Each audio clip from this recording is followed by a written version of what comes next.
Week 16 of the NFL season was actually really good. At least the first half of the Sunday games. The Saturday games weren't bad. I mean, our Christmas or day after or our Christmas Day game on Friday was good for offense at least. I mean, dude, it's kind of crazy. It's really coming down to it. I love going over all these kind of playoff scenarios too, huh? I mean, it's awesome because every year you think like, oh, the playoff picture looks so set after week 13 or week 14 or week 15, and then all of a sudden something happens, and then like, how did the Bears get back in the playoff mix? And I thought the Titans and the Colts are locked into the playoffs, and Mhm. then all of a sudden things just absolutely hit the fan because I don't know if you've ever heard this saying before, but any given Sunday, any team can win. The Jets can go on a 2-game win streak. The Pittsburgh Steelers can lose 3 straight and then come back from the absolute graveyard to beat the Colts. I mean, this is crazy, It crazy was stuff going on right now. a stupid weekend, especially because we have four teams, four 10-win teams in the AFC, and one of them is not going to make the playoffs. Goes to show you just how good the AFC is, and like we've been saying all year, Alex, how bad the NFC is. But of course, let's get into Oh my things. I am gosh. your host, Ross Allen. This is our fourth and long NFL Week 16 breakdown, joined along by AK Alex Kropp. And we're going to get things broken down with all games from Week 16, all playoff scenarios, along with our buy or sell hot take segment, and then our Week 17 power rankings. But Alex, we're going to start things off with our game that took place on Christmas Day. Not bad timing. You get everything done. You spend the morning with the family, open up all the fun stuff. You get hopefully football jerseys and the apparel and such like that. Then you get to watch it's a record-breaking game by Alvin Kamara. Yeah. Let's not just like walk over that. This was a phenomenal game offensively. Defense, nothing, but who cares about that? It's Christmas. Let's have a good time. In the Saints' somewhat revenge game, let's put that in quotes, against the Vikings, of course. The Vikings have beaten them twice in a row in the playoffs. The Saints get a big win over them, and it's the first time since the NFL merger, or 1966, that an NFL player scored 6 touchdowns in a game. Alvin Kamara did just that. Honestly, he should have gone 7, but I I was mean, about to say that. You took the words right out of my mouth. I mean, 7 was Taysom, so damn it. gettable. Taysom Dude. Hill was just like, oh, I need to have fun too, but He wasn't on the. so I selfish. Well, at least it kind of sucked. Alvin Kamara wasn't even on the field for that play. I mean, Mm-mm. come on, let's get them 7, but at least we got the 6. Breeze looked shaky in his kind of second game back. He had the yardage, 2 kind of bad interceptions against a defense that's not the best, but yeah, the run game, and you weren't going to lose when the player scored 6 touchdowns on their own. Mm-mm. And really though, if the Vikings defense didn't suck, they could have won this game. I mean, they have the 27th ranked defense now going to week 17. Just give a 52 to the Saints. The Saints have the third ranked one.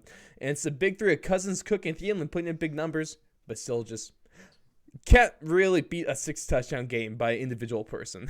No, I mean that's tough to do. And so there's a couple crazy takeaways that I took from this game. And I mean, if you're the Saints, if you're a Saints fan, if you're in the Saints coaching staff right now, it's kind of weird to say, but I almost feel a little shaky after that offensive performance. You put up 52 points and you somehow come out of that game with like, I mean, our offense, like, obviously it looked great. They put up 52 points, but like you said, Drew Brees still does not look like he's all there. I mean, that last throw he had to almost seal the game right before Alvin Kamara's last touchdown, Mhm. that deep pass to Troutman, it just looked like he was rolling out to his right. He put all the mustard he had on that ball, and he underthrew Troutman by like 15 yards. It's just like, oh my gosh. And then those 2 picks were really, really bad. Mhm. Um, I don't know about this team. And I mean, they better hope that they get Michael Thomas back by the playoffs, because without a game breaker and without a guy who can break tackles alongside Alvin Kamara, I mean, we've said this all freaking year, but Drew Brees cannot push the ball down the field. And, this offense is going to get real predictable. And if you have a defense that isn't as atrocious as the Vikings, and as our boy Mike Zimmer said, this is the worst defense he's ever had. And that's a tough statement to say for Yeah. as much of a dinosaur as Mike Zimmer is. So, it's I don't know about this Saints offense, and this NFC is um, the Packers might be their saving grace just with how good they looked on Sunday night, but just not a lot of strong contenders in the NFC, and I don't know. At least we might get some really competitive playoff games. Who knows from that? And my whole thing here is that although nowhere near is bad because I don't think anyone ever will be, but Peyton Manning's last season in the NFL was not good. To be fair, he was hampered by injuries. Drew Brees hampered by injuries. Drew Brees looks better than that Peyton Manning, but it's going to be something. It's going to be a similar situation where that you're going to have a really good defense to win you games and maybe a really good run game, but you're not going to win it on the arm of your quarterback, and that's just the way the Saints are going to have to play these playoffs. They have the weapons to make a run, obviously, but it's just a matter of seeing what we get ultimately from Drew Brees.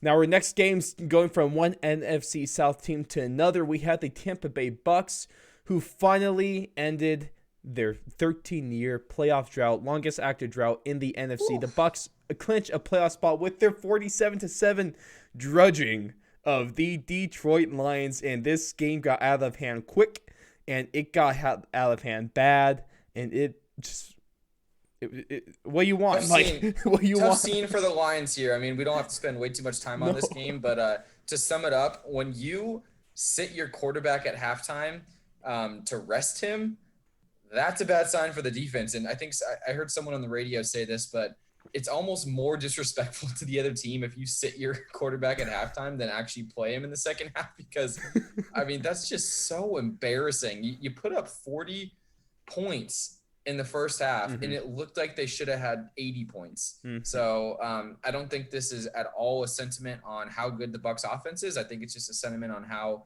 bad this Lions defense is, and that is the ultimate tune-up game for any offense that you have right now. Is if you're playing bad, go try to play the Lions defense, and that is the cure for all offensive woes right now. Well, even on the other side of the ball, if you want to have a tune-up game defensively, how about we go against the Lions that can be good with Matt Stafford, but without Matt Stafford, they can't do much of anything because, I mean, they blow. Exactly, yeah. Let's not mince words. They're just awful. The Bucs, their defense was able to force a couple turnovers, held the Lions to only 186 total yards. So all around, great game for the Bucs. This really does get them a lot of momentum going to the playoffs. So we will talk about them later in our buy or sell segment. Next game that we had to end off Saturday's action was the Dolphins at the Raiders. The Dolphins take this one 26-25. They keep their playoff hopes alive, and it's all thanks to John Gruden, who made Anthony Lynn's late game actions look genius. I don't know what the hell Gruden was thinking, but obviously that 10-year, $100 million contract is not looking good at this point in time. Alex, like I said, when they first signed him to that, stupid. Now, when they still haven't signed to that after what he did on Saturday, stupid. So what he did, for those that didn't see it, they chose to kneel at the 1 yard line with a minute left to instead kick a field goal to go 25-23. Instead of having Josh Jacobs, who's one of the best backs in the league, he can't run it in from a yard out on like third down, and then instead that's tough to do, Ross. He's got a long way to go. Oh my gosh! I mean, if people want to slam on this, this is a worse play call than what Pete Carroll did in Super Bowl 49. Yeah, I mean, this was a tough look for the old Grudenmeister there, but I mean, in all fairness to him, how do you justify this? Please. Okay, in all fairness to him, he did the opposite thing against the Chiefs earlier this year, and Patrick Mahomes went down and scored right on him. So, you're kind of damned if you do, damned if you don't in this situation. If you're John Gruden, obviously didn't look like the right decision, but. I mean, how crazy of a play is that by Ryan Fitzpatrick? He had one shot. If he wasn't going to have, a Hail Mary, because that wasn't really a Hail Mary, but the fact that you can get grabbed by the face mask, ripped down, look like you're breaking your neck, throw a frozen rope to the sideline in the cover 2 hole shot, which I don't know if anyone that's listening can kind of picture this, but in cover 2, you have the 2 deep safeties and you have the 2 corners that are playing the flats. So the logical place to go is right in between on the outside, behind the corner in front of the safety. And that was the plan, but you usually don't have that opportunity 40 yards down the field while you're getting grabbed in the face mask. And that was what it took to win this game. And I mean, what more can you say about Ryan Fitzpatrick? Nothing like a little Fitz magic to come in off the bench, be the closer for the Miami Dolphins. And the first time I've ever seen, we always have closers in baseball. That's the thing that's been going on for 100 years. We now have the first ever NFL closer in Ryan Fitzpatrick. This is it's kind of crazy how Brian Flores is running this team, but it looks like he has such a good grasp on the locker room, and it's almost like a college program right now where not one player on that team questions what Brian Flores is doing. Seems like he has full control over the locker room, full control from or full support from the GM and the owners, and he knows what buttons to push, and he pushed those buttons on a Saturday. Mm-hmm.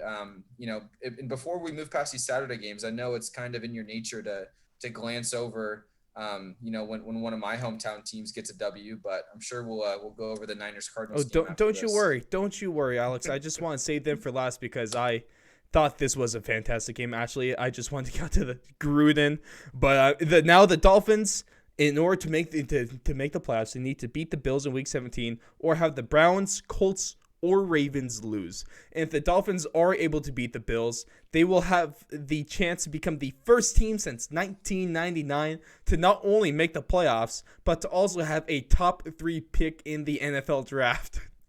Thanks, wow. Houston. Oh man, then we're going to talk a little more Fitz magic, but let's talk about Mullins Mania.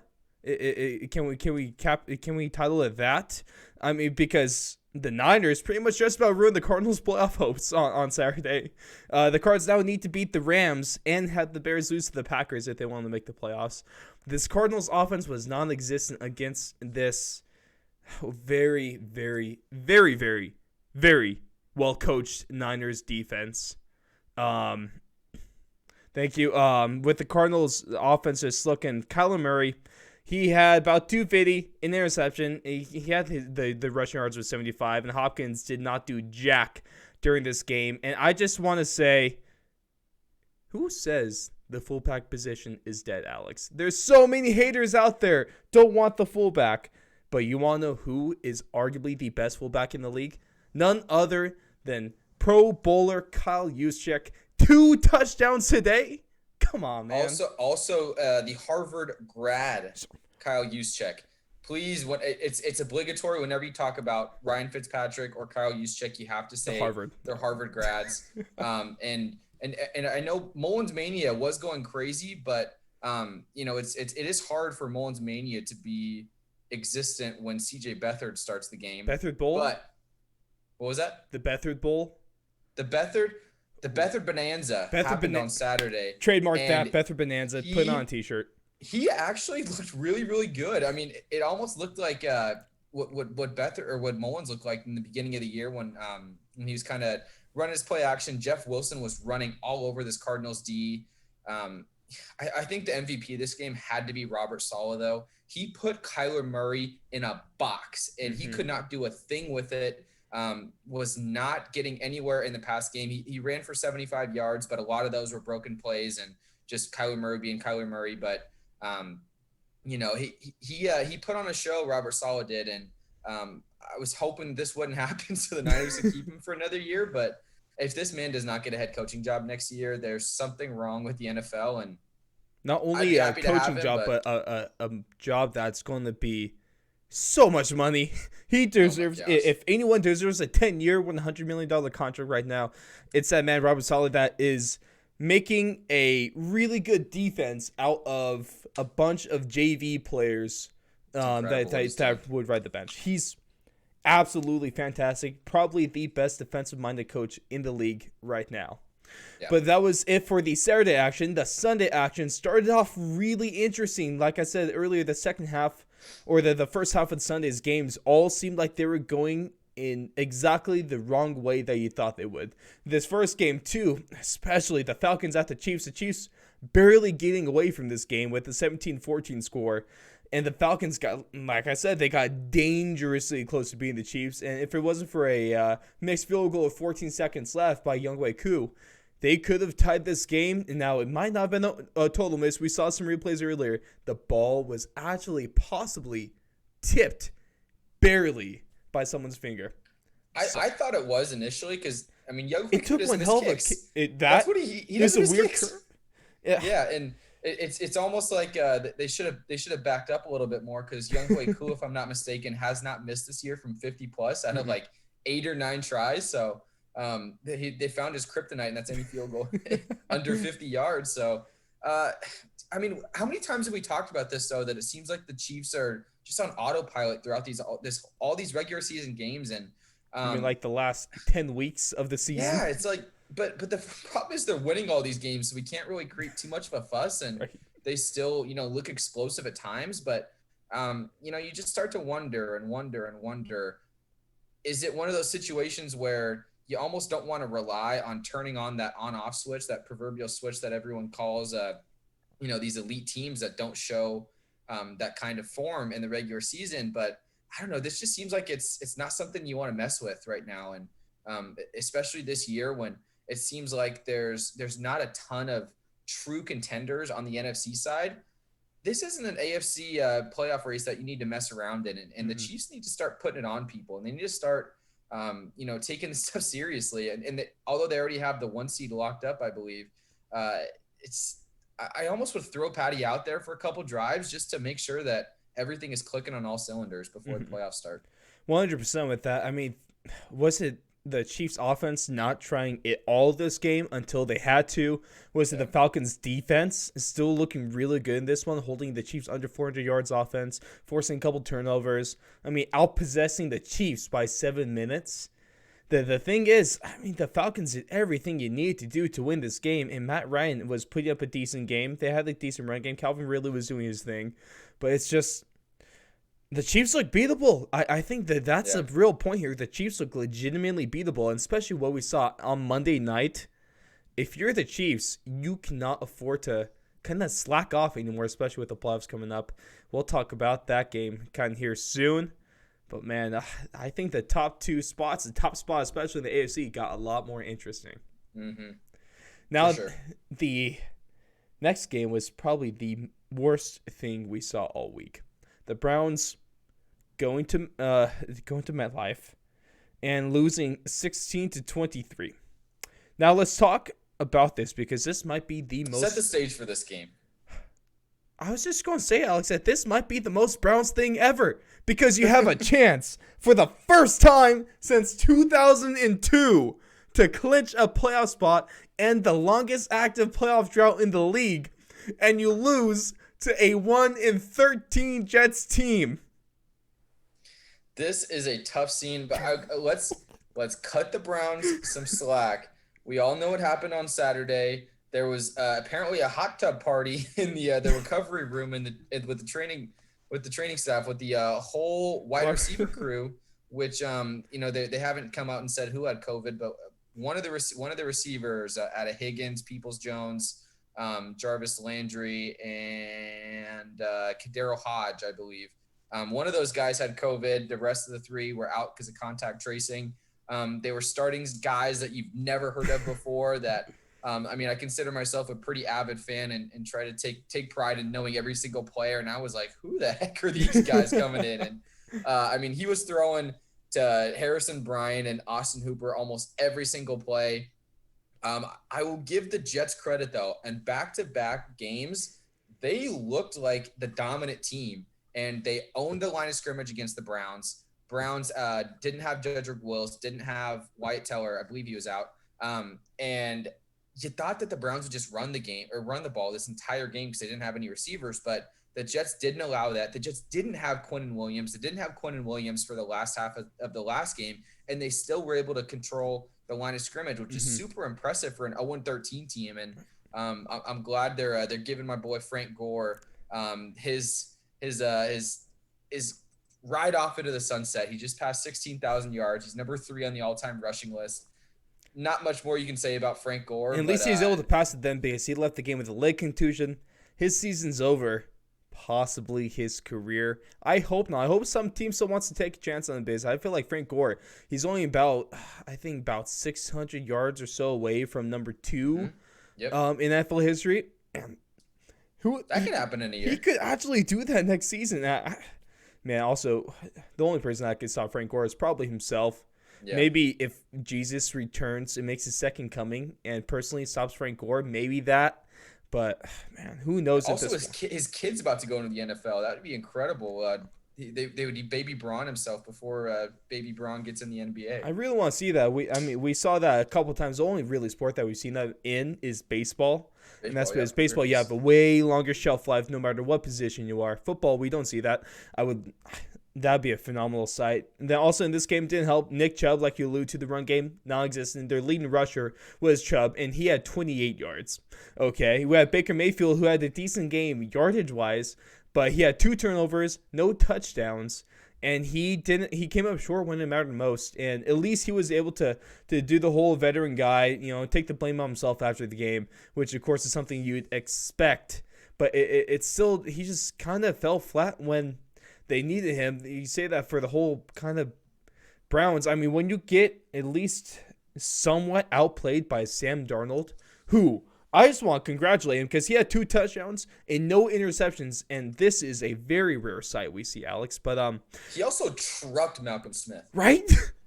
He blew past What gone to Sam Darnold this game? I mean, to be fair, Sam Darnold is a big boy, but I mean, he embarrassed that guy. And the funniest part of the whole thing was he runs this man over, like absolutely blows his socks off, and then goes to help him up and then give him a little pat in the back, and Malcolm Smith just drops his head like, did I really just get trucked? That's some Andrew Luck type Darnold? Stuff right there, man. And 100%. Now, to make the playoffs, the Browns either need to beat the Steelers or hope that the Colts lose. So, this is going to be tough for them. Now, speaking of the Colts, so let's go into the next game, a game that you talked about at the beginning, Alex. The Colts at the Steelers. The Steelers taking this one miraculously, 28-24, after the Colts blow a 24-7 halftime lead. They now drop out of the playoffs currently, as the Steelers put up 21 answered to clinch the AFC North. And this also really helped that they were able to get a classic, patented Phillip Rivers was a trailing late game interception, something that we see almost every single game that they're trying to come back. And then the best part about it was, and he does this every single time, like you alluded to, just something about Phillip Rivers being down, like 3 or 4 points in the fourth quarter late. The thing is, he always drives down the field and then throws a pick like at the 10-yard line. It's a bad pick too. Super close. It's always a bad pick. And it's always an underthrow. Always an underthrow. And always, Alex, we all know 3 things that are constant: death, taxes, trailing late game interceptions by Phillip Rivers. It's all you can hope for in a year like 2020. As long as we still have our sweet prince Phillip Rivers throwing picks late in games, that's what we can ask for. The most unclutched quarterback of all time, quite possibly. It's his fourth quarter Steelers, though, that looked like the team that was 11-0 earlier this year. Mm-hmm. Big Ben returned to form, especially with Alex Smith being out, maybe out for this week, for week 17 too. This might have just clinched his Comeback Player of the Year award, if anything, by default, because, I mean, the real 3 guys that was going to happen was going to be Big Ben, Cam Newton, Alex Smith. Alex Smith hasn't played enough. Cam Newton sucks. Horrible. Absolutely horrible. Big Ben returns to form, 342 yards, 3 touchdowns. The thing is, though, I cannot tell if this team is real or not. I'm going to have to wait till week 1 of the playoffs to actually get an answer, I think.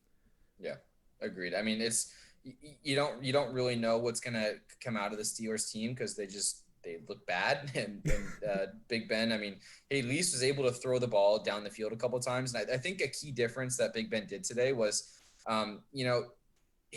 earlier in the year, and while they were moving and grooving, he was getting the ball out of his hand quick, but he was also, when he needed to, holding onto the ball, taking those deep shots, giving the pump, his patented pump fake where he looks like he's about to throw his arm out of his socket and then somehow pumps and reloads and throws the ball deep. But he went back to that this week. He was able to stand in the pocket a little bit. You saw that throw to Deontay Johnson in the second half, which really, I think, sparked this offense. He did it again to Juju late in the game to put him ahead, actually. And that's what they're going to have to do. It seemed like in that losing skid, Big Ben wasn't trying to get hit. He wasn't trying to get hurt. And, it's going to take him holding onto the ball, pushing the ball downfield and taking a couple whacks every now and then in the pocket for them to be successful. And if that's what it's going to take, he's got to, kind of shoulder that load. And, he already came out and said that he wants to come back next year. And, if that was his way of trying to preserve his body so we can come back next year, you kind of got to say screw it and, play for now. You have a good defense. You have a great receiving core. Obviously, you can't run the ball at all, but your offensive line can pass block a little bit, and he'll give you time to throw. So stand in there, push the ball downfield, hold on to the ball a little bit longer. You don't have a run game, so you can still use that quick passing game as an extension of that. But that's what they need to do to be successful. And let's see how it shakes out in the first week of the playoffs. Now, a lot of people are asking kind of like what Mike Tomlin told them or what happened in halftime. I think we all know the kind of real story behind this. It wasn't a fantastic speech by Mike Tomlin or anything. We all saw a couple Mondays ago, Lamar Jackson had to go to the restroom real quick, handle business. He got back on the field, and he led that Ravens team to a victory. What we saw, kind of similar, we saw Big Ben go to do his thing in the bathroom, although probably a little bit different. If you know, you know. And then he becomes a new guy. He gets onto the field, and he leads them to victory. We'll see if he has to employ the same strategy next week if they end up being down to the Browns.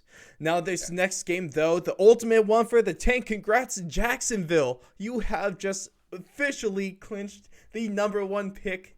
They are on the clock. They are officially on the clock for the 2021 NFL Draft. Congrats, Trevor Lawrence. You will look good in teal, and at least you get kind of near Clemson too. Carolina, Florida, all fairly close. He doesn't have to travel too much now. Good for him. Maybe Dabo goes with him. I would not be opposed to that. We talked about this last week, actually, so that was go check that out. That's already one of our most viewed videos on YouTube. Go check that out on the channel. But I mean, this was just comedy because on both sides. Because not only did you have the Jacksonville fans cheering every time that the Bears scored this game, you had one of these perfect games that gives the Bears organization and fans false hope. The worst kind of hope, because we had Mitch doing decent, 265, a couple touchdowns. I think he ran for one, had an interception. David Montgomery, he looked fine, about 20 carries, about 100 yards, got his touchdown, his typical thing. Your defense, okay, you make Mike Glennon throw 2 interceptions. Tank Lord, Mike Glennon, congrats on doing your job perfectly and getting that number 1 seed at the kid. But at the same time, you're beating up on literally the worst defense in the league. And so this almost means nothing. If you can't put up these kind of numbers against this team, what are you going to do? Especially if you think you're going to make the playoffs, which you would with a win over the Packers in Week 17. Or a Cardinals loss. Or a Cardinals loss, thank you. I just don't buy it at this point. Just don't buy it. I think we called this out a couple weeks ago. This is what they do every year. They start hot. Mitch looks okay. Defense is playing well. They have a really easy schedule. They actually become the Bears of what they really are. Mm-hmm. Get blown out in the middle of the year and then turn it on again late. Mitch keeps his job. Nagy keeps his job. Ryan Pace keeps his job, and you run it back next year. This is what they do. The best would be if they actually made the playoffs and then had to play. One of those NFC teams. They play the Saints, get blown out in the first round. And then you're back to square one, but you're like, oh, Mitch is maybe turning a corner. He's got crazy stats. He's got more wins than Deshaun Watson right now, which blows my mind. But, I don't know. You can't really take anything from this game just because it's the Jags defense and they're not really playing for much. It's hard to get motivated when you're the team that's the fans are rooting for the other team to score, and it's kind of hard to get the blood pumping in those kind of scenarios. So hats off to this Jags team for showing up. But you can't tell me the Jags were going into this game with anything besides losing on their mind. And then also going back to what Mitch Trubisky's done. So only one, we all know that amazing picture from the Pro Bowl like a year ago with Mahomes, Watson, and Trubisky all together. But only one of these quarterbacks has put up 30-plus points in 4 straight weeks. And that's Mr. Trubisky. So does that say something about him, or does that say a little something else about the other two quarterbacks in their teams the last couple of weeks? You take your pick. But moving on to the next game, maybe one of the most predictable games, I guess, out of the entire week is the Giants at the Ravens. Ravens taking this one 27-13. And the Ravens, they use a 20-3 halftime lead to win. They regain control over their playoff fate. It's a win-in against the Bengals in Week 17. And there's really just, I got nothing to say about this game. Everything that should have happened. And the Giants technically still have a chance to make playoffs with a division win. But they need Dallas. They need to beat Dallas. They need Washington to lose to Philadelphia. Yep. So it's possible, but this is just what the Ravens do. They lose to good teams and they beat the bad teams. It's pretty easy to predict every single week. So they're playing a team under 500, they're probably going to win. If they're playing a team over 500, it's going to be close and they're probably going to lose. So just need to see them in the playoffs to see what they can actually do. And the crazy thing here, the most NFC East thing, I know it's a running gag, it's getting old, and I honestly can't wait for the jokes to be over because you've heard basically every joke in the book now about that division. But it's still the most NFC East thing ever to be the Giants, as going to Week 17, you have a chance to either win the division or you can also end up with the third overall pick. They're still kicking. They are still kicking. It's the dumbest thing ever. And then let's go into talking about the Ravens, how they have a win in against the Bengals. Let's talk about the Bengals because they played at Houston this week, and the Bengals get their first road win since 2018 in this one, which was another game that was zero defense, all offense, and it's proof that both these teams are in the bottom 20 defensively, and they had one hell of a shootout. I was not expecting Brandon Allen to duel head-to-head with Deshaun Watson. Allen throwing it down 370 yards, a couple tutters. Watson himself another few hundred yards, a few tutters on this one. And I gotta say, for all we bash on Bill O'Brien, David Johnson looked good today. He did look good today. He averaged over 10 yards a carry. That's pretty hard to do in the NFL and with 10 plus carries. So pretty ridiculous stats that both quarterbacks put up. Kind of just a points fest at the end of it. Both defenses were just this just basically Swiss cheese at the end of it with holes everywhere. So wasn't too impressive by these offenses, but is there a fumbling issue now for Deshaun Watson? I think we say this all the time that he's trying to do too much. He's putting the whole team on his shoulders. Mm-hmm. He has no supporting cast. David Johnson finally actually looked like he had a little bit of juice. Great today. Let's give him some credit. He's a phenomenal wide receiver too. I'll tell you that. Okay, here's my issue though. There comes a time when, especially in the NFL, there's a red flag when you're on 4 or 5 different NFL teams in the span of 5 or 6 years. At some point, if you're that good of a receiver, wouldn't a team just want to keep you? I feel like he's been traded every single year, and I know he puts up good stats every year, but I don't know. It just seems like he's the most tradable player in the NFL, and I don't know if that's someone who's I just don't know if that's a good sign at this point. Good for him. He's just collecting, collecting jerseys, collecting tickets. Yeah, right. And too bad you can't do the jersey swap this year because hey, if you're in the NFL, you can trade blood and sweat for an hour, but don't get close to them to trade jerseys after the game. And the problem here is that, like you said, Deshaun Watson might have a fumble problem. That's now 3 games out of the last 4 that he's fumbled late in the game, costing them a win. But it's weird because not only does he do that, kind of lose games, but in a way, Deshaun Watson has been almost underrated this year because his 4,458 passing yards is second in the NFL. His 112.1 QB rating is second, and his 70.1% completion percentage is third in the NFL. So, if you're a Texans fan, you don't get your first round pick. You don't get the winning season. You don't get anything good this year besides hope that if the Texans actually put some talent around Deshaun Watson, they could be a really good team there in that AFC South. And now let's move on to the next game, a little AFC West action with the Broncos going to Los Angeles and losing to the Chargers 19-16. And it's this game that Justin Herbert sets the record for most rookie passing touchdowns. His now 28 in just 14 starts. It has dethroned Baker Mayfield's 27. Justin Herbert finished this game with 250 yards and a touchdown. And it's Drew Lock that's not looking great thanks to his wide receivers. He was doomed by drops all day long, with Deshaun Hamilton dropping a early ball in the end zone that resulted in the pick. Yeah, Jerry Jeudy with 5 drops, one late in the game as they were driving to try to tie it again. And I really do believe that maybe besides Justin Herbert, because, okay, rookie record, that's cool and all. But now you get Michael Bagley. He goes 4 for 4 on field goals after going 3 for his last 7 before this game. Yeah, ever since he trademarked the name the Money Badger, he was kicking it under a 50% clip, which is not a great, not ideal, not a great sign for him. But yeah, I mean, I'm getting a little bit tired of you trying to create excuse after excuse for Drew Lock being a horrible quarterback. Please, I just want the quarterback carousel to end. I understand that, but Drew Lock is not the guy you wanted to end on. So stop trying to bring all these different things. I mean, even though Jerry Jeudy looked like he had a stick of butter in both hands, he's going to be there a lot longer than Drew Lock is. So lay off my man Jerry Jeudy. Start talking about Drew Lock not being a good quarterback. Maybe he's not a good leader. Maybe he's not, he's working with these.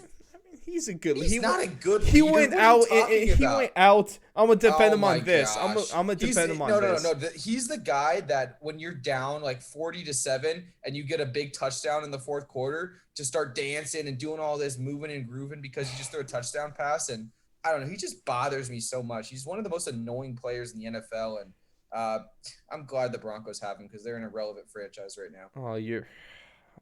Yeah. I'm just laying it on right now. Yeah, I'm used to it though. It's just they have a Super Bowl, they're fine. Yeah, we have a Super Bowl. We don't even have a Super Bowl this decade anymore. Damn it. That's what I'm talking about. Yeah, that's what I'm talking about. Okay, when's the last time Niners won a Super Bowl? And I don't want to go down this rabbit hole because we're just going to get really angry.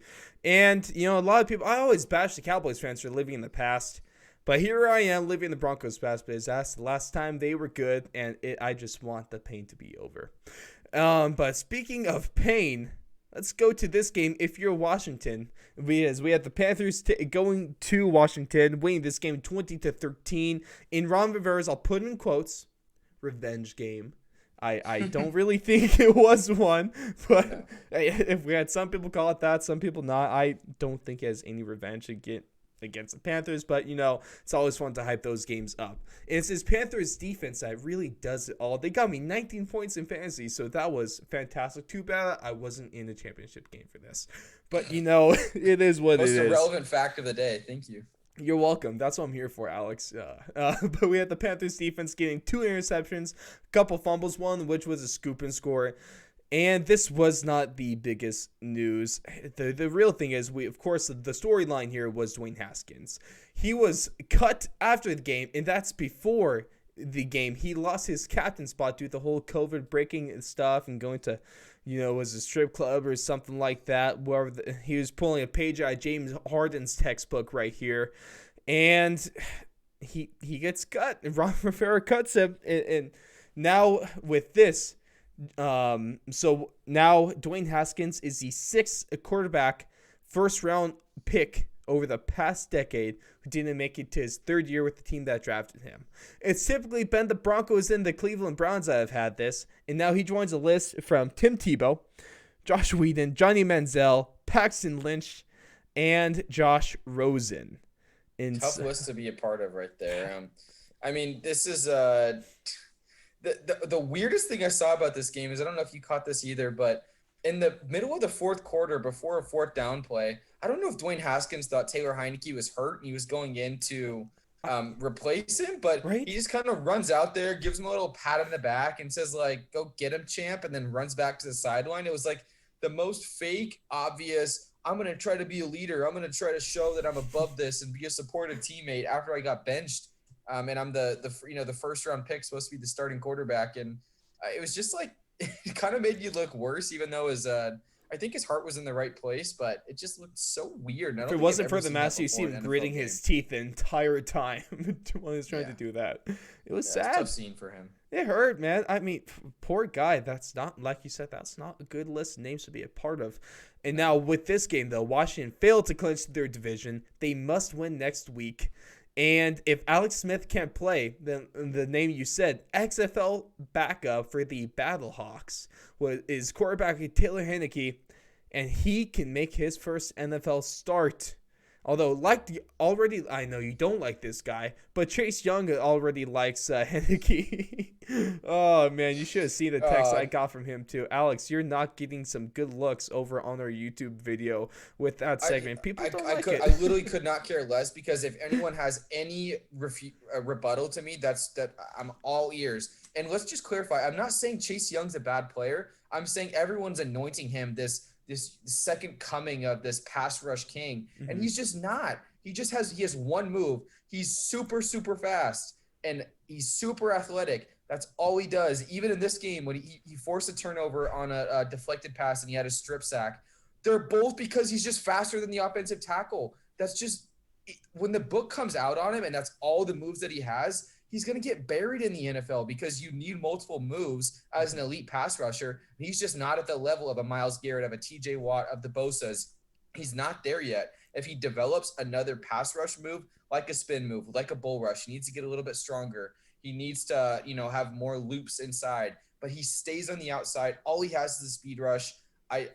It just blows my mind how people are misinterpreting what I'm saying. I'm not saying he's a bad player. I'm saying he's super overrated, because he has one pass rush move, and to be an elite pass rusher in the NFL, you need multiple. He doesn't have that right now. And the funny thing is, like you said, Alex, I mean, we're getting a lot of insults, not very many rebuttals to your statement. So I'm all ears, guys. I'm all ears. That just kind of shows you what you get on YouTube, though, because, oh boy, it's not the most intelligent place for a lot of people, and a lot of arguments, especially in YouTube comment sections. And now the next game, staying within that NFC East division, we have the Cowboys boat racing the Eagles 37-17.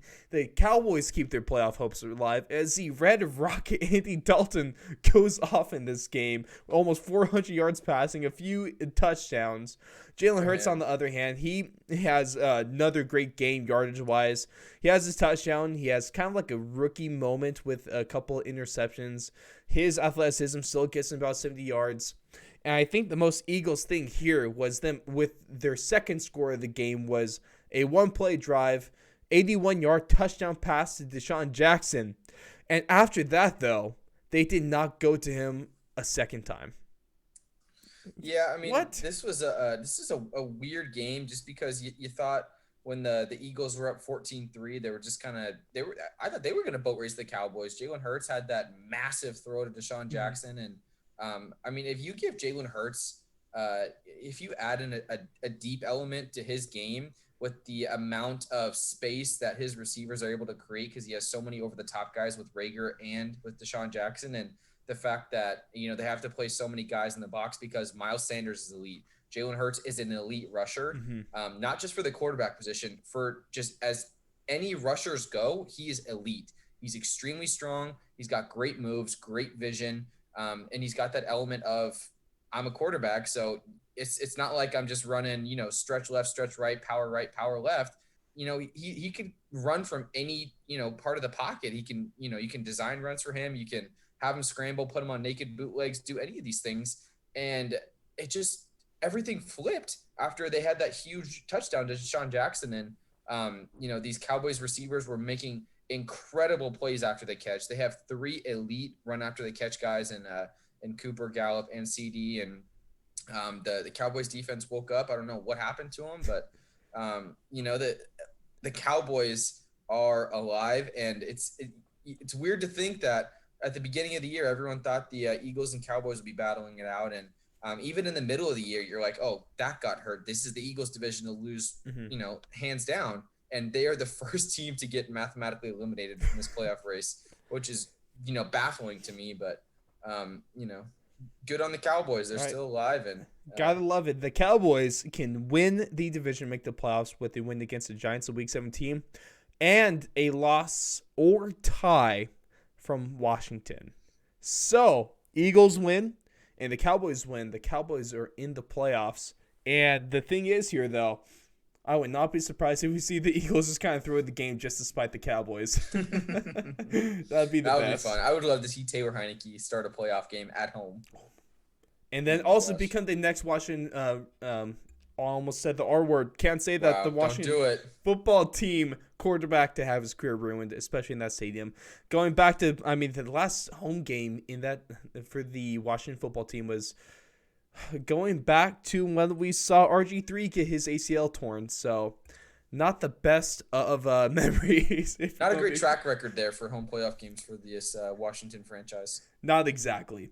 Now, our next game, the NFC West Divisional Championship game was the Rams at the Seahawks. Seahawks taking this one 20-9 in kind of a crap game. I think it's safe to say, 6-6 at halftime, just field goals. The thing is, the Rams outgain, out first down, outpossess the Seahawks, but they're unable to convert when they needed to, as they only go 9 for 19 on third downs and 0 for 2 on fourth downs. And to have 19 third downs anyway, that's not good in the first part. They're only converting 9 of those, also not the best. And now the Rams, they make playoffs with a win over Arizona or a Bears loss. So it's kind of coming down to them, especially this team that should be a playoff team. It's really coming down to the wire for them. What has happened to the Seahawks offense? They look horrible right now. Thank you. I don't know what Russell Wilson's doing. It's their defense that's actually picking up, and it's a complete flip to the script of after the first couple weeks where everyone was anointing Russell Wilson the MVP, and DK Metcalf was looking like an actual cyborg out there, catching every single ball. Tyler Lockett was doing phenomenal too. That's when they still didn't have Chris Carson. Chris Carson was dominating, and their offense just looks so stagnant, and I don't know if it's people keying in on what the Seahawks are trying to do, but MVP of this game and one of the most incredible plays I've ever seen is that chase down tackle by Jamal Adams, which took 7 points off the board because they didn't score that drive, and the Seahawks stopped them on fourth down after that play, and he comes from the backside play. And this is what Jamal Adams does well, and we've talked about this, is he's not a great cover safety. He's not a great, deep half guy. But when you're talking about a blitzing safety and a run-stuffing safety, he is the best in the NFL, hands down. It's him and Budda Baker, and they are incredible at disrupting, run plays in the backfield. And I just don't know about these teams, and the NFC West is just looking continuously shaky. And it's, call me crazy, but if you put all these teams against each other, I'm not sure that the Niners still aren't the best team in the division right now because of how bad all the other offenses look right now. And at least you can look at the coaching staffs and say the Niners have the best coaching staff. I trust them more than any of them. But you could say that they're the best coaching staff in the league, and there wouldn't be too many arguments against that. And with the Ravens offense, the last handful of games, 20 points against the Rams, 20 points against the Washington. They had the 40 against the Jets, but that was an anomaly. They had the 12 against the Giants, 23 against the Eagles, 28 against the Cardinals, 16 against the Rams a number of weeks ago. And that's all. And before that, they were putting up points like 38s, 35s, 31s, 34s, 37s. It's just really weird. And if you're a Seahawks fan, it's concerning to see what has happened to their team over the last number of weeks. Concerning. And now moving on to the Sunday night game, we had the Titans at the Packers in a snow game, which is obviously the best weather. The snow games. The best football weather, especially in Lambeau, man. It's perfect. It really is.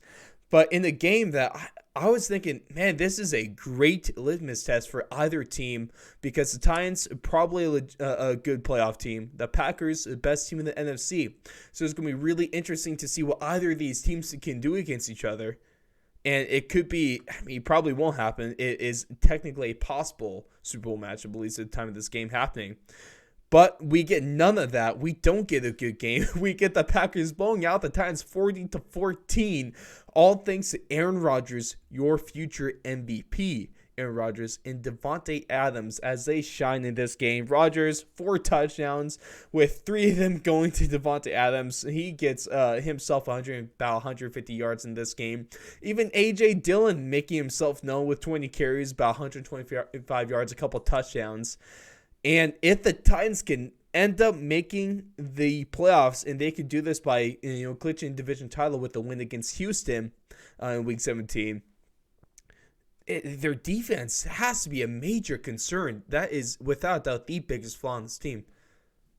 Yeah, I mean, and I think you're burying another lead right there. Is Aaron Jones had a 94 rushing yards as well, and he looked a little banged up in the beginning of the game, so it was nice for A.J. Dillon to get a little workload. And I mean, this was a perfect game for A.J. Dillon. I mean, if you followed them at all in college, at Boston College, this dude is a bruiser. This dude is a massive human being, Derrick Henry-esque. And this was the game that you thought Derrick Henry was going to have this game in the snow. And he was punishing guys. He broke off a big run on 4th and 1. Aaron Rodgers just toying with defenses, had the exact same amount of touchdowns that he had incompletions in the game, which is incredible.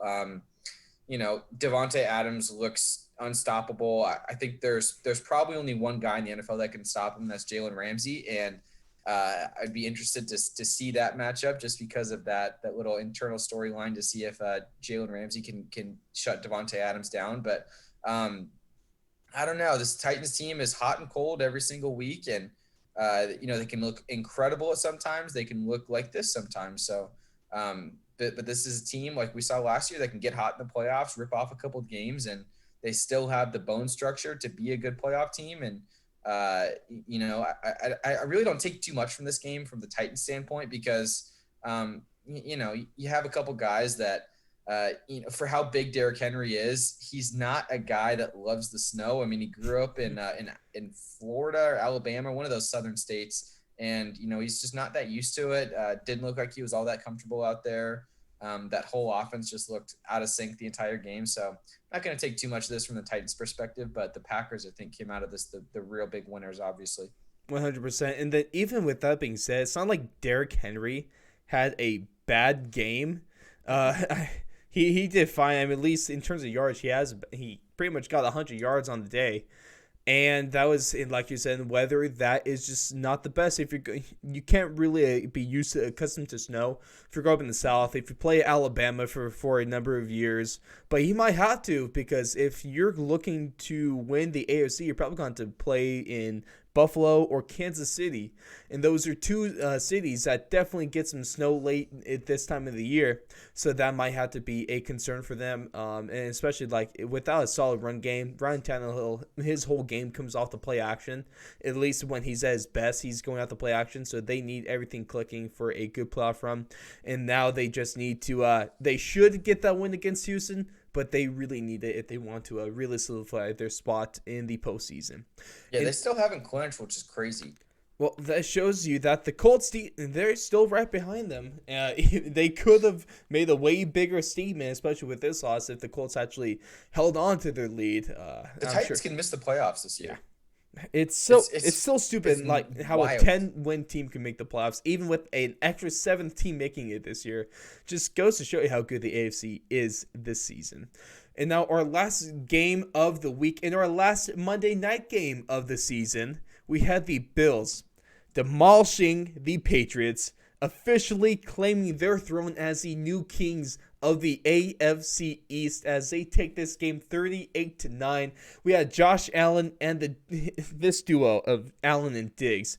They just tore up the gridiron this night. I mean, Allen himself about a little over 300 yards. He gets 4 touchdowns. Stephon Diggs runs wild over them. 145 yards and 3 of those touchdowns. And this game, we had Josh Allen breaking Jim Kelly's franchise record for most touchdowns in the season. Jim Kelly had 33. Josh Allen now gets his 34th on the year. And the Patriots are officially done. It's over. It's just kind of put a fork in it, call it done, because it's time for the Bills, and it's time for the Bills in a big way. Not only do they get the first sweep of the Patriots since 1999, they can get their spot with the second. They can still claim the second seed, and also if we looked at the power rankings, they might have made a little noise and make the Chiefs might a have little made a little worried. jump chop. Yeah.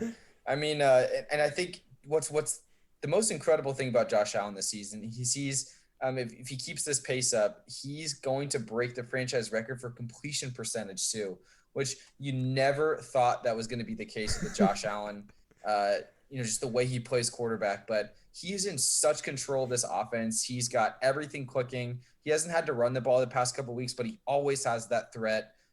He just looks so poised in there. I mean, I cannot say enough about what Josh Allen is doing. It's incredible. The jump that he's made is astounding. And, this whole Bills team kind of runs through Josh Allen as it should. And they are going to do damage in the playoffs this year. And, you almost forget that just last year, Josh Allen was throwing laterals to Dawson Knox in a playoff game and losing to the Houston Texans. And now you just kind of pencil them in as AFC title contenders, and it's just a crazy jump that they've made from year 2 to year 3 of Josh Allen experience. Right, and then also to talk about the Patriots, at least to give them a little light.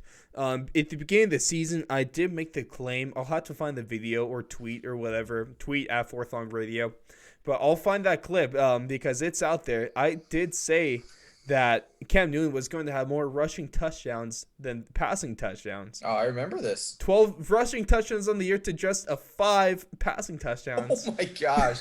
I didn't realize it was that bad. He has 5 passing touchdowns? 5.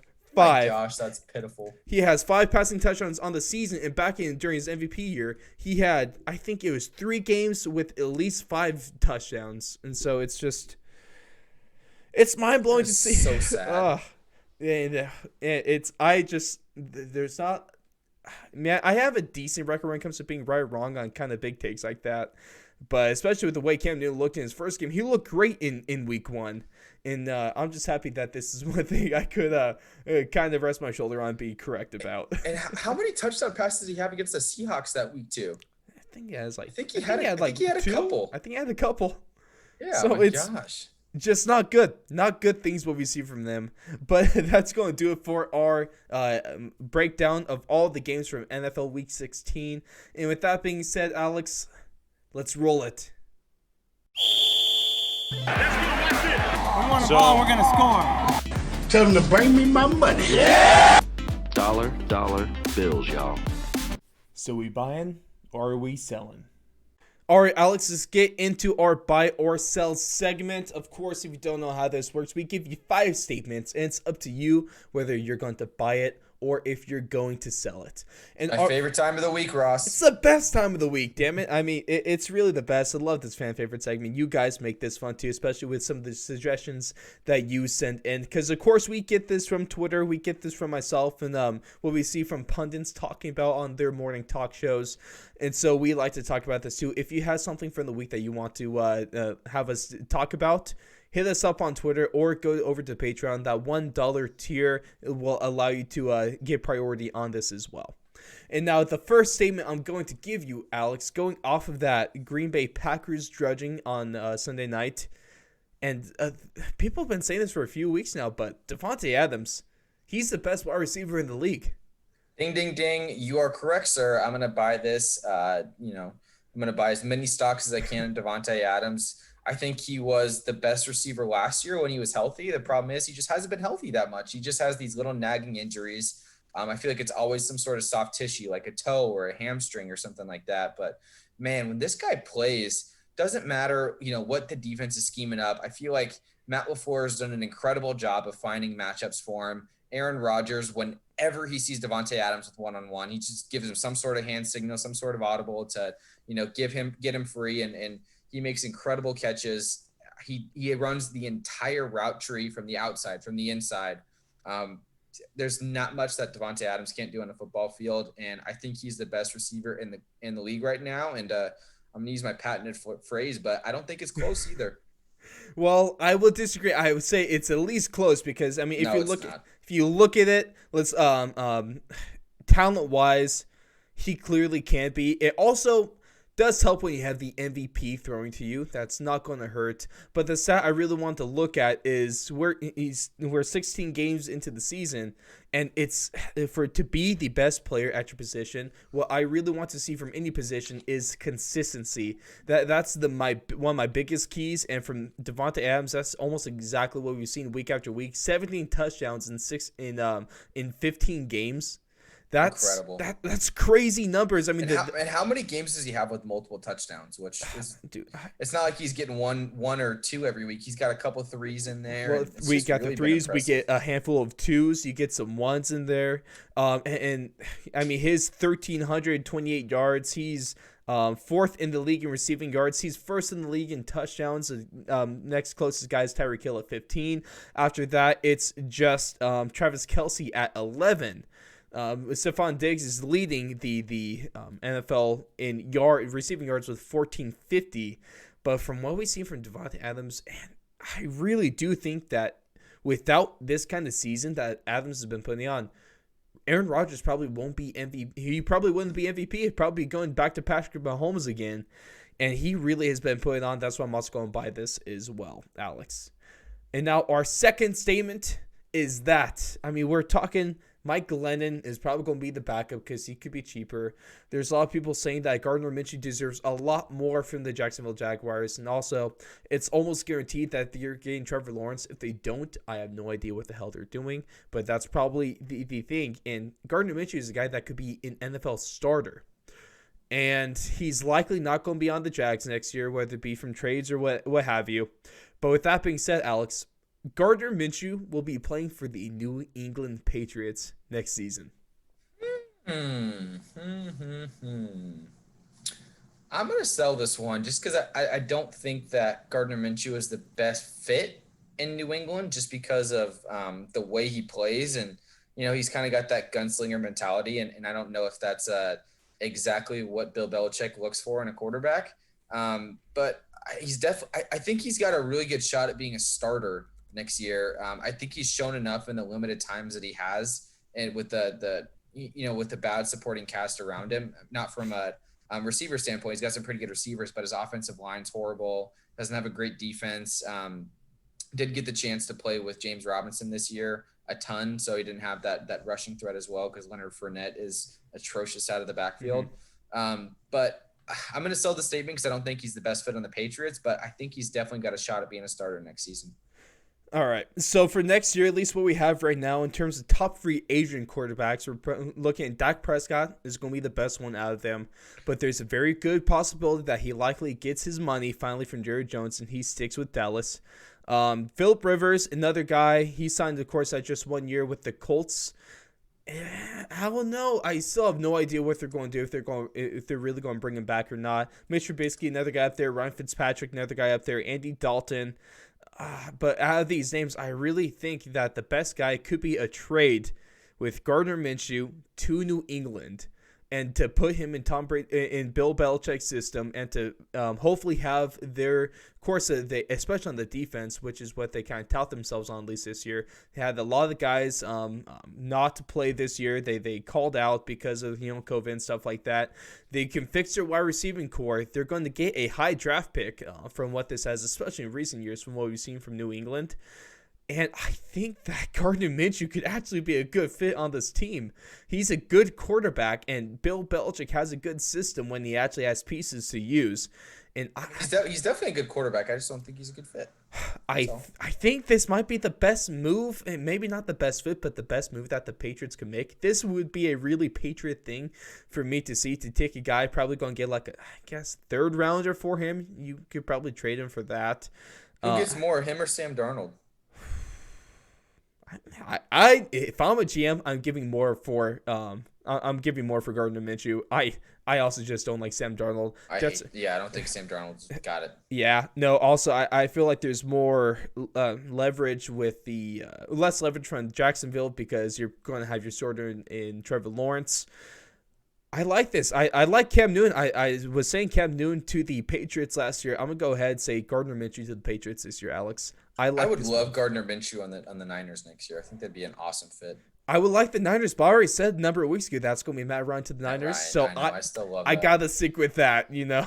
I got to stick with my original pick. And our next statement is that the Dolphins, of course, we're talking about using Fitzpatrick as the first ever NFL closer.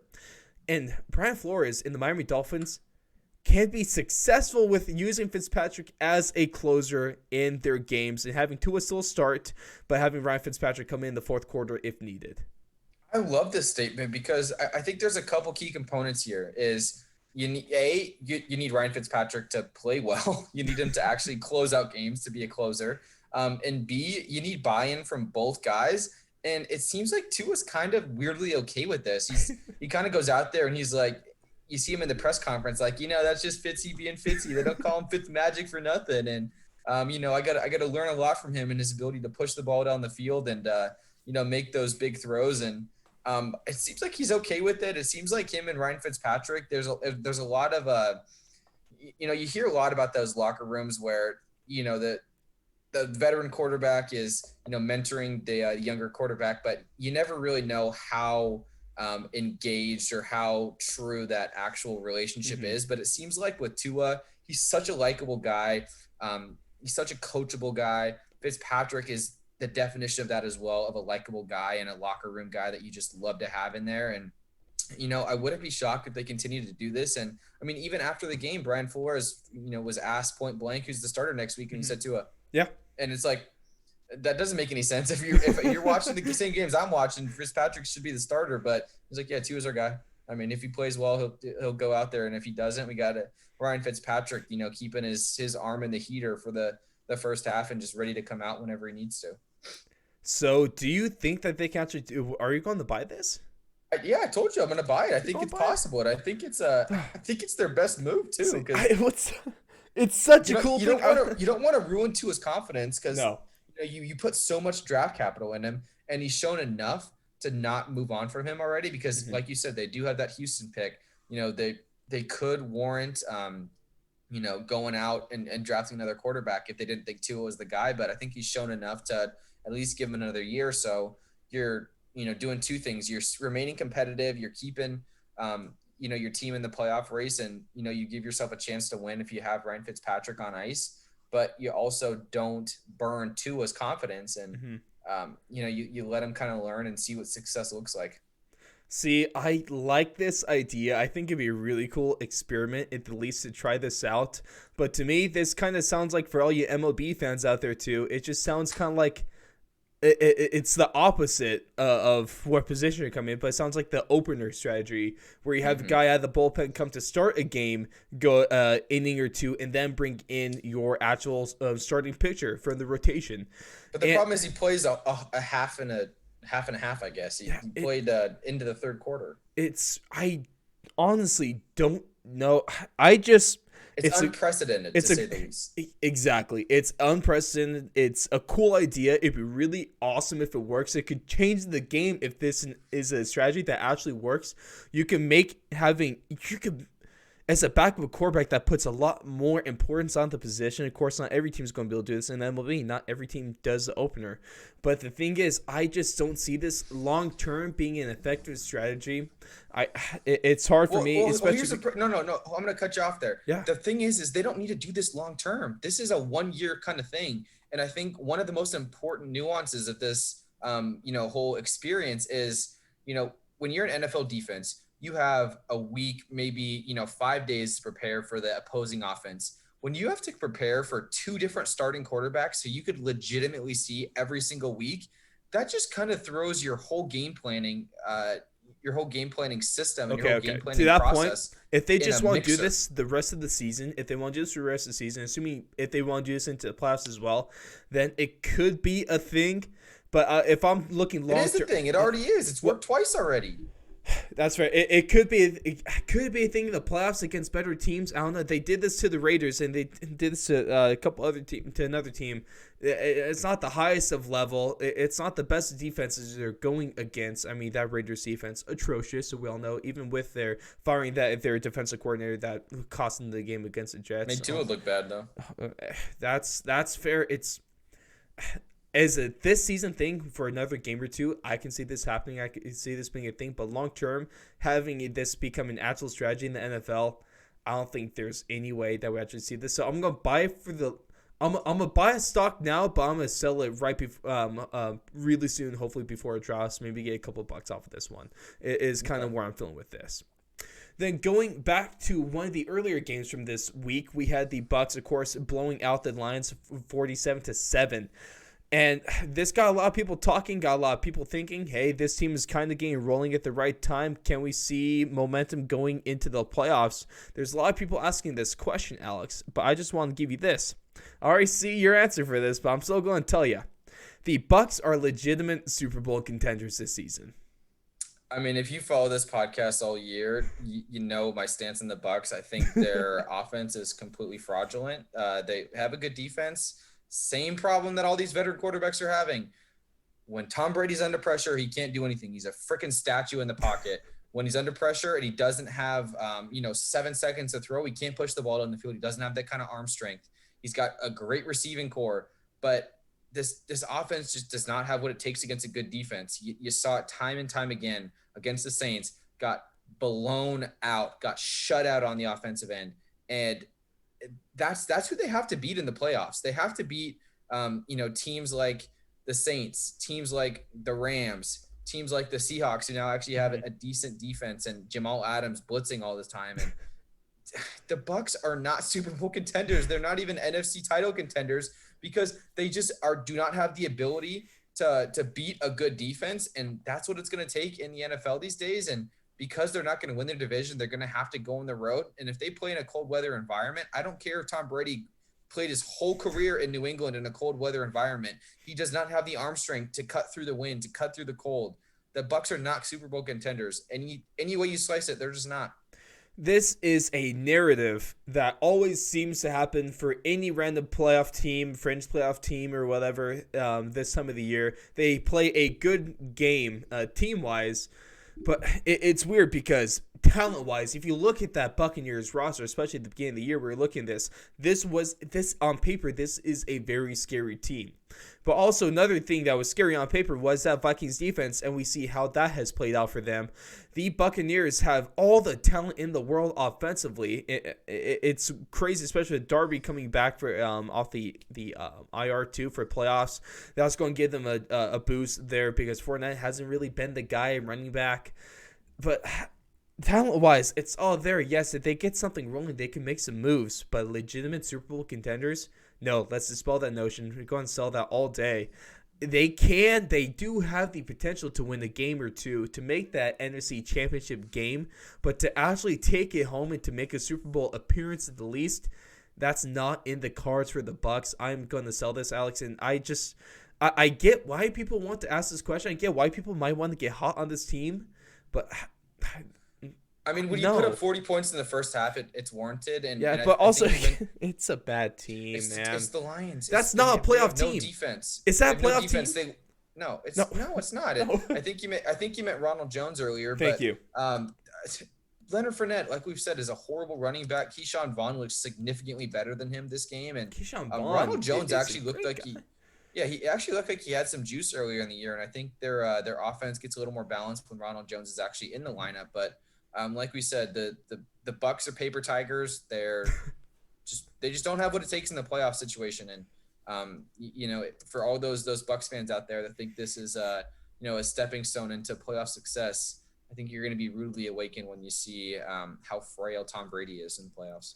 Man, I really can't wait for the playoffs this year.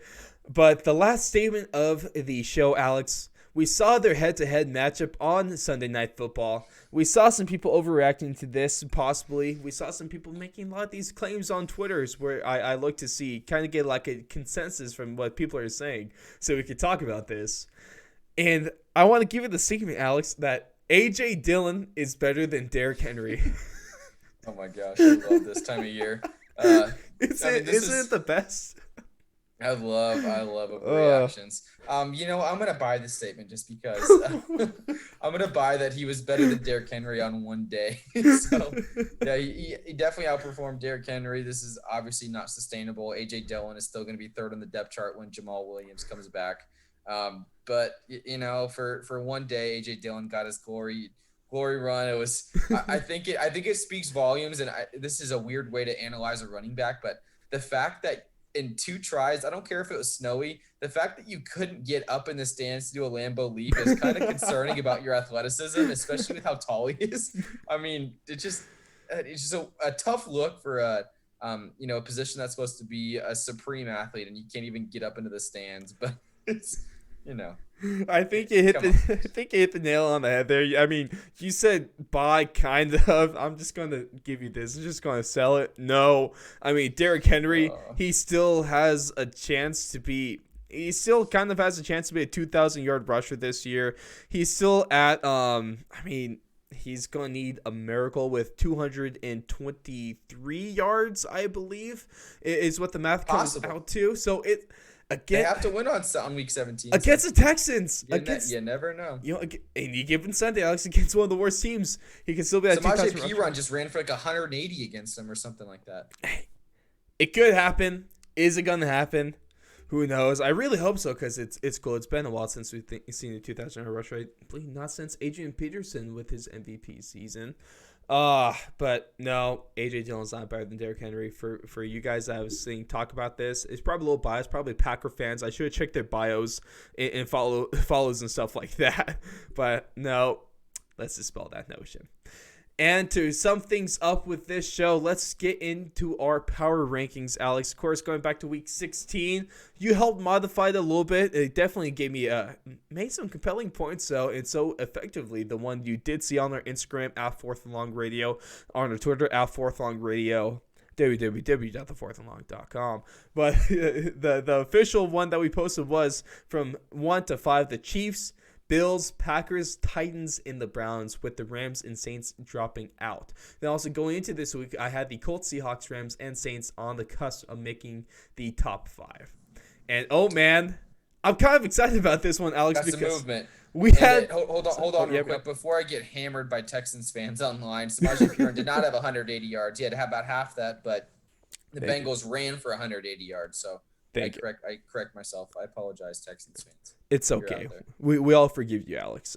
Everyone has a down game, just like what the Titans had on Sunday night.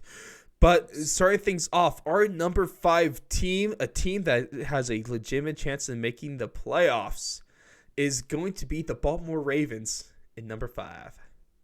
I like this just because in that whole clump of teams in the AFC, I think Lamar Jackson might be the best player out of that whole bunch. So that's the team, obviously, I wouldn't want to play against. I mean, given his playoff track record, some people might say different, but they've consistently looked the best over the last couple of weeks, and that's not the same you can say about those other AFC teams right now. So I don't mind this right now. Consistently? No, they're right there. I mean, I see some other places have them 6 and stuff like that. As long as the Steelers are out of this top 5, I'm okay with this. It's okay because they are.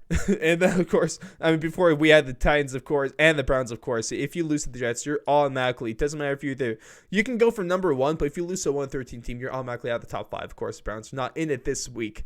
And then getting back into the top 5 that they dropped out last week, they make the return this week. At number 4, we have the New Orleans Saints. I like this as well. I think the Saints and the Packers have kind of distanced themselves as the best teams in the NFC. I still don't think the Saints have what it takes. I don't think they're legitimate Super Bowl contenders. I think the Packers are the only one that's even remotely close to a Super Bowl contender out of the whole NFC. But I don't really trust anyone in the NFC West right now. I don't trust anyone, obviously, in the NFC East. And you already know my stance on the Bucs, so you don't really have many other options in the NFC. Exactly, and that's why, Alex, number 3, the only team that stayed in the same spot from last week to this week is the Green Bay Packers. They had a great game on Sunday night, like we talked about. They're the best team in the NFC, but of course the top 2 teams in the league are from the AFC. So the Packers just aren't going to be able to break into the top 2. But number 3, still not a bad spot to be at. Likely, definitely your favorites for the NFC champions this season. Yeah, I mean, I think that speaks volumes, like you said, to how bad the NFC is and how much of a gap there is between the AFC and the NFC title contenders right now. Is, the Packers put 26 or they beat the Titans by 26 on a nationally televised game, and the Chiefs barely squeak out a win against the Falcons on a botched missed field goal at the end of the game, and you still have no question to put the Chiefs ahead of the Packers in the power rankings. Exactly. And that's definitely a chasm between the AFC and the NFC title contenders right now. Slightly. And it's to your point, Alex, something we talked about a little earlier in the show is that, man, the Chiefs didn't look good against the Falcons. They looked very beatable. And like they escaped against a not a good Falcons team. They were 4-11 after this week, and they had a tip field goal as the reason that they didn't at least send this game likely into overtime because that's still with 14 seconds left.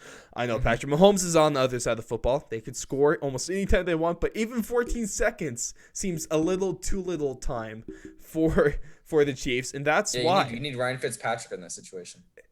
Thank you. and then after what the Bills did to the Patriots, I know it's the Patriots, but in the fashion they did it, with how they've been looking over the last few weeks. And the first time, I can't even remember how long they've been at the number one spot, Alex. For the first time in a long time, the Chiefs drop out of that spot. The Chiefs are your number 2 team on the power rankings, and the Bills Mafia represent. You are number 1 in the league right now in the power rankings, according to yours truly. So, I mean, I think here's the big thing about the Bills being number 1 right now is their offense is looking like what the Chiefs offense we think should be looking like. Mm-hmm. They're scoring at will. They're pushing the ball down the field. They have playmakers all over the place, and guys like Isaiah McKenzie and Zach Moss. Let's talk about Zach Moss coming into form the last couple weeks after being riddled with injuries at the beginning of the season. These guys that they're kind of the unheralded guys out of the Bills, and Cole Beasley. They have speed all over the place. Stephon Diggs is playing out of his mind right now. Josh Allen is. I don't know why he's not getting MVP buzz. He's playing at a level. Well, I actually have him at second in the MVP race right now. I have him ahead of Patrick Mahomes. I have him ahead of Patrick Mahomes, just behind Aaron Rodgers, because Aaron Rodgers just.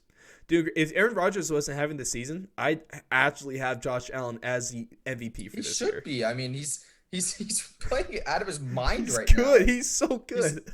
He's just surging.